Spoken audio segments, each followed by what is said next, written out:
दोस्तों, आपने सल्तनत उस्मानिया के कायम होने की बहुत सारी वीडियो देखी होंगी, लेकिन क्या आपने सोचा है कि इतनी अजीम और इतनी मजबूत सल्तनत जो इतने लंबे वक्त तक कायम रही थी, उसे किस तरह ख़त्म किया गया।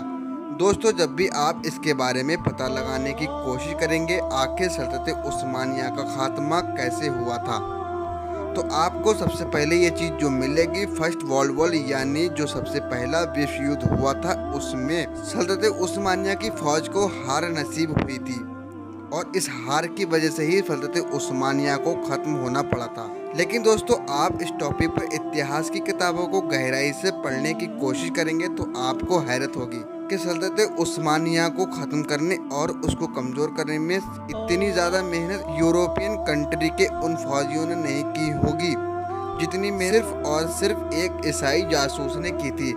आखिर ये कैसे मुमकिन हुआ कि एक मामूली से जासूस ने अपने सामने इतनी बड़ी और मजबूत सल्तनत यानी सल्तनत उस्मानिया को घुटने टेकने पर मजबूर कर दिया। दोस्तों, आज की इस वीडियो में हम जानेंगे आखिर उस जासूस किस तरह से सल्तनत उस्मानिया को पूरी तरीके से बर्बाद कर दिया था।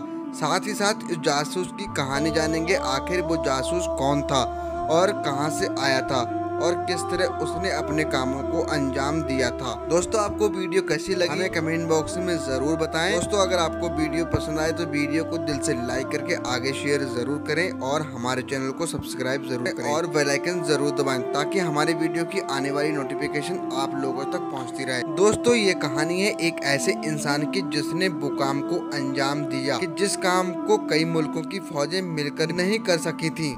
लिहाजा ये कहानी शुरू होती है 1907 से। ऑक्सफोर्ड यूनिवर्सिटी में पढ़ने वाला एक स्टूडेंट थॉमस लॉरेंस दूसरे स्टूडेंटों से काफी अलग था।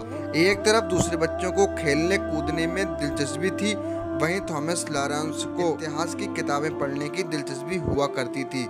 ये हमेशा इतिहास की उन किताबों को पढ़ा करता था जिसमें खास तौर में सलीबी जंगों का जिक्र हुआ करता था और ये सलीबी जंगों में ईसाइयों की नाकामी और उनकी बड़े ही गौर से समझा करता था और ये अपने आप को उनकी जगह पर रखकर महसूस किया करता था। इसमें मुसलमान और ईसाइयों की जंगों की किताबों को बड़े ही गहराई से पढ़ रखा था और ये हर तरह से मुसलमानों की कमजोरी और उनकी ताकत को समझने लगा था। उसे ये दिलचस्पी इतनी बढ़ गई थी कि उसने इस रास्ते पर चलने का मन बना लिया था जिस रास्ते पर सदियों पहले ईसाई फौजियों ने मुसलमानों को खत्म करने का प्लान बनाया था। लिहाजा उसने सबसे पहले मुस्लिम मुल्कों का दौरा करना शुरू किया। ये तमाम उन किलों में घुमा करता था जो किसी दौर में ये किले सलीबियों ने बनवाए थे और अब मुसलमानों के कब्जे में थे। इसके अंदर सबसे बड़ी खूबी ये थी कि ये जहाँ भी जाता था वहाँ की जुबान बहुत जल्द सीख लेता था और ये हर जगह जाकर वहाँ के लोगों को इस तरह घुल मिल जाता था जैसे कि वो यहीं का रहने वाला, यानी किसी को